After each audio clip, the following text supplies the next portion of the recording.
Hey everybody, welcome back to MR Fishing Ohio, and today we're going to be talking about the best fishing poles to go out kayak fishing with. When I go kayak fishing, I'm typically going out with 8 setups, but today we're going to be talking about 4 that are great for your first time kayak fishing. These are the ones that, to me, will cover all the bases and allow you to throw every lure you can think of that you'd reasonably fish out of a kayak. And so the first one up, this is a heavy rod. It's fast action. It's 610. And for this, I'm typically throwing a frog, or I'm throwing some heavier baits that my other rods don't have the capacity for, because this can throw baits that are over and outs. And a lot of bass lures are going to be far less than that. But for this one, I like it on the shorter side, 610. You'll see a lot of people throw frog rods that are a little longer, but a lot of times they're fishing out of a bass boat. And one reason I like a shorter rod is I can make more precise pinpoint casts. And also you'll notice the theme with all my rods, the ones I'm showing you today, are all between 610 and 7.2. And there's a reason for that. Next up, gonna go a little lighter, but not much, is a medium heavy fast action. And this one is also 610. And this is my jig rod. It's also for Texas rigging, and I'll even use it for some top water applications as well. And this one is kind of the workhorse rod. You could really throw any lure on this reasonably, outside of some very heavy stuff. This is rated all the way up to 1 ounce, so almost all your typical bass lures are gonna have no trouble with this fishing pole. And another reason I like it a lot, with it being 610, once again, I can make accurate casts. A lot of times when you're fishing a jig, you're fishing it where you're throwing it to a very exact location. And this is helpful for that. And you're not usually making big, bombing, long casts with a Texas rig or a jig. It's just not the style of fishing. And then this one is 7.2. This is a medium heavy, but it's a moderate fast. And this one is 50-50, half glass, half graphite. This is my moving bait rod. It's a Sermon 50G, all my Witch Doctor stuff I've shown so far. But this one is kind of my, if I can only take one fishing pole, I'm taking this one, because I can throw all my favorite lures. But this is great for spinnerbait, bladed jig, several different kinds of crankbaits, as well as a few other lures you might want to throw.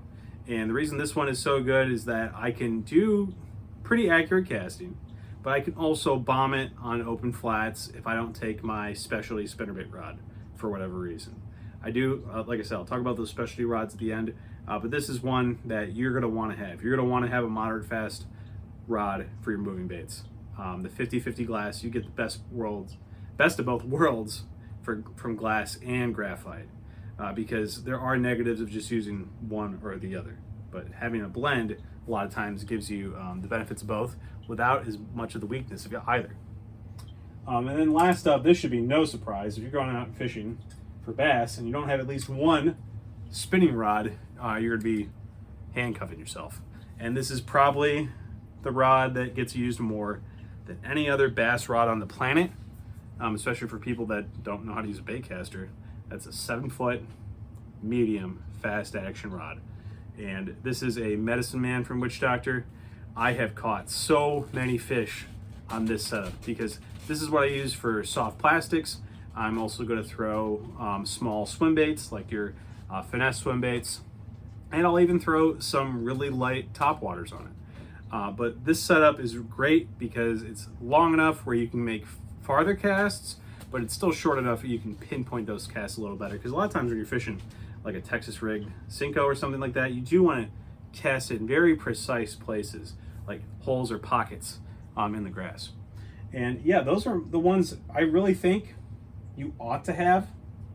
And then I'll talk a little bit about 2 specialty rods I also usually take out, but unless you're fishing specific situations or times of year, it might not really be necessary. The next one up, I don't have it down here with me, it's in my garage, but that's my heavy action all glass rod. I use that for really big spinner baits on open water, fishing big grass fields.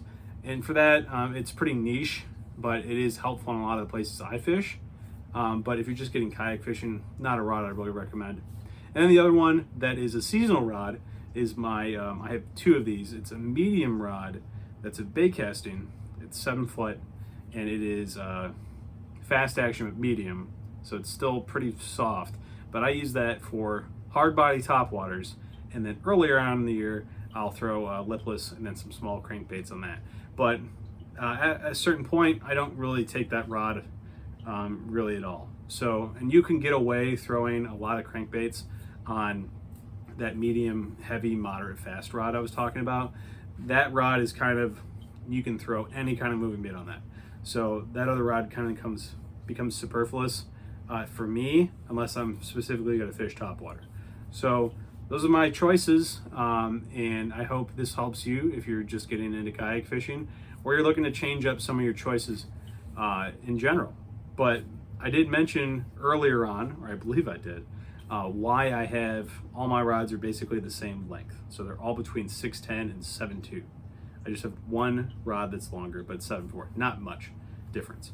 You'll see plenty of bass rods out there that are all the way up to 8 foot even. But when you're kayak fishing, having a longer fishing pole can be detrimental in several different instances. One of those is it's harder to get a good hook set when you have a very long fishing pole with certain lures. And it can be really hard when you're sitting down in a kayak. So depending on what kind of kayak you have, a really long fishing pole can be kind of unwieldy, and you can cause a lot of mess ups when you're out fishing.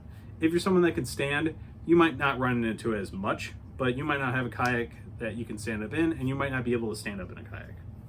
And then another reason why having a shorter fishing rod is important, if you don't have horizontal storage and you're going under some low-hanging trees or a bridge or a tunnel, you have to take all your fishing poles down if you don't want to scrape the top of that. So having shorter fishing poles can actually be beneficial. A lot of places I fish, I can just get under some places with my longest fishing pole that I have at 7'4". Anything that would be longer, I'd be scraping the top of it. So that's kind of a big benefit to having that. So thanks for tuning in, everybody. I'm hopefully going to get out fishing soon. It's still mid-February by the time I'm posting this, and I'm definitely getting the cabin fever, as it is, and I just want to get out and cast a line, but everything's frozen still. This time last year, I believe we had open water. Not that I was catching any fish, but it at least like scratched the itch a little bit. So hopefully this means we have a late spring at the least, which means we'll have some really good fishing in April and May. Last year was a little bit wonky.